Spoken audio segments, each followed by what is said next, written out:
दिल्ली में शिवसेना यूबीटी ने मीटिंग को कॉल किया, 9 में से 3 ही पहुंचे, 6 गायब हो गए।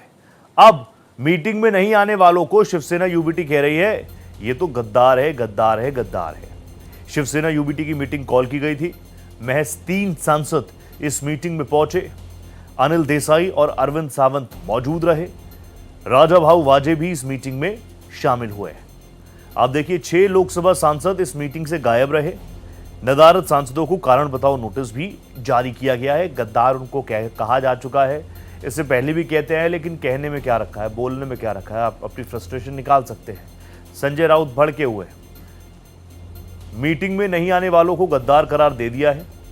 और यह खेल एक बार फिर से हो चुका है शिवसेना यूबीटी में। प्रॉब्लम यह है कि ये जो आंख फैली है महाराष्ट्र में, स्पेसिफिकली अगर हम महाराष्ट्र की बात करें तो महाराष्ट्र में जो आंख फैली है, अब ये आपके सामने तस्वीर है वो बागी सांसदों की भी। 9 टोटल मेंबर ऑफ पार्लियामेंट है शिवसेना यूबीटी के पास, जिनमें से 6 के शिंदे को अपने नेता माने जाने की बात, ऑपरेशन टाइगर की बात सामने आ रही थी। शुरुआती दौर में तो संजय राउत कह रहे थे कि ये सब टाइगर है। अब एक बार फिर से आपके सामने वो सारी चीजें याद आपको रिफ्रेश करवा देता हूं। 2022 में एकनाथ शिंदे ने 40 शिवसेना विधायकों के साथ बगावत की थी। फ्लोर टेस्ट में पहले उद्धव ठाकरे ने सीएम पद से इस्तीफा नहीं दिया। शिंदे ने बीजेपी के समर्थन से सरकार बनाई थी और मुख्यमंत्री वो बन गए थे। उसके बाद ये 2022 की बात है, वापस से वो मुख्यमंत्री बने थे एकनाथ शिंदे जी। एकनाथ शिंदे के चेहरे पर ही फिर दोबारा चुनाव हुआ, लेकिन फिर वो डिप्टी हो गए। अभी भी वो बता रहे हैं कि मैं कितने प्रासंगिक हूँ। 15 जून को खबर आई कि 6 से 7 सांसद जो हैं शिंदे को अपना नेता मान सकते हैं। 6 सांसदों ने शिंदे गुट में विलय के लिए लोकसभा स्पीकर को एक पत्र भी सौंपा। हस्ताक्षर की भी वो बातें आई।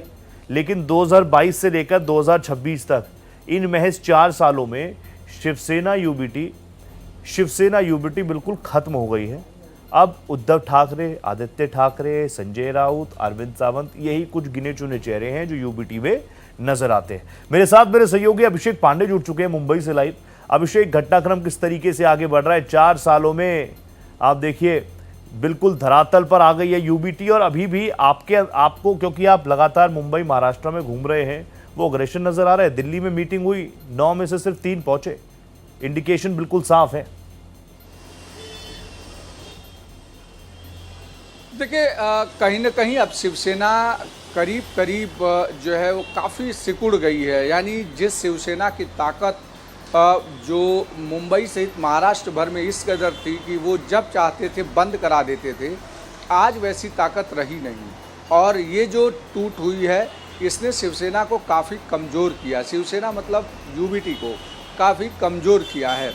वहीं शिवसेना शिंदे की ताकत बढ़ी है ज़रूर, लेकिन राजनीति में कोई भी चीज़ समाप्त नहीं होता है। इस बात को भी हमको देखना पड़ेगा। बीजेपी कभी 2 सांसदों वाली पार्टी आज देश के करीब 70% 80% भूभाग पर राज कर रही है। इसलिए ये कहना कि समाप्त हो गई है, थोड़ा सा जल्दबाजी होगी या कहना थोड़ा गलत होगा। लेकिन इतना ज़रूर है कि शिवसेना काफ़ी परेशान है। अब तक 60 सालों के इतिहास में जब से शिवसेना बनी थी और तब से अब कल स्थापना दिवस है शिवसेना का, यानी कल 60 साल पूरा हो जाएंगे शिवसेना को। ऐसे में 60 सालों के शिवसेना में से 6 बार बड़ी टूट हुई है। 6 बार बड़ी टूट मतलब मैं आपको थोड़ा सा अगर 1 सेकंड में बताऊं तो पहली टूट हुई थी छगन भुजबल टूट कर गए थे। दूसरी टूट हुई थी जब नारायण राणे टूट कर गए थे। तीसरी टूट हुई थी राज ठाकरे टूट कर गए थे। चौथी टूट हुई थी जब आपका एकनाथ शिंदे टूट गए थे। 5वीं टूट फिर सामने आई है और बीच में एक छोटी टूट हुई थी। तो इस हिसाब से करीब 6 बार के आसपास टूट हुई है शिवसेना का।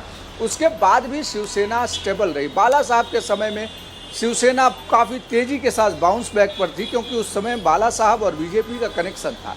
इस बार जब टूट हो रही है तो उस समय बीजेपी शिवसेना यूबीटी के साथ नहीं है, और शिवसेना यूबीटी साथ नहीं बीजेपी होने की वजह से जो बीजेपी का कैडर वोट है, जो बीजेपी की कैडर जो सपोर्टिव सिस्टम था, वो कहीं न कहीं यूबीटी से दूर चला गया और शिंदे के पास चला गया है।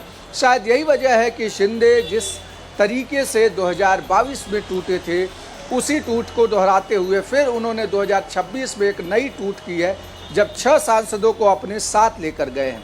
लेकिन क्या इन सांसदों के साथ साथ कैडर वोट भी गया क्या, इस पर इम्पोर्टेंट है, क्योंकि आपको महत्वपूर्ण चीज़ जो बताऊं कि 2022 में जब टूट हुई थी तब उस समय ये कहा गया था कि शिवसेना वो कांग्रेस के साथ चली गई तो हिंदुत्व वोट बैंक नाराज है और हिंदुत्व के कारण कहीं ना कहीं शिवसेना का हिंदुत्ववादी चेहरा बचाने के लिए एकनाथ शिंदे जो है वो बाहर हो गए और शिवसेना का जो बाला साहब ठाकरे का हिंदुत्व था वो बचाने के लिए बाहर हो गए। लेकिन 2024 में जो चुनाव हुआ वो सत्ता विरोध में, यानी जो एकनाथ शिंदे सीएम थे, केंद्र सरकार में मोदी सरकार थी, उसके बावजूद भी शिवसेना 9 सीटें चुन कर आई थी संसद में, यानी कहीं ना कहीं वो विरोध में किया गया मतदान था। तो ऐसे में वो वोटर्स भी क्या शिफ्ट हो गए शिवसेना शिंदे के साथ, क्या वो महत्वपूर्ण है। दूसरा, लगातार आरोप लग रहे हैं पैसे के। संजय राउत कभी आरोप लगा रहे हैं 15 करोड़, कभी 50 करोड़। आज रोहित पवार ने 85 करोड़ का नया दावा किया है कि प्रत्येक सांसदों को 85 करोड़ मिले हैं।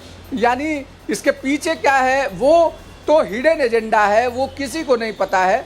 लेकिन ये टूट के बाद कहीं ना कहीं आरोप प्रत्यारोप कुछ दिनों तक होंगे। ये सही है कि शिवसेना यूबीटी टूट गई है, बिखर गई है, काफ़ी कम रह गई है, लेकिन 22 तारीख को जो विधायकों को बुलाया गया है फिर से, उसमें ये पता चलेगा कि विधायक भी सभी आते हैं या वो भी कहीं ना कहीं दूर शिवसेना यूबीटी से जा रहे हैं। ये महत्वपूर्ण होगा। थैंक यू अभिषेक, आप जुड़े मेरे साथ, बहुत धन्यवाद।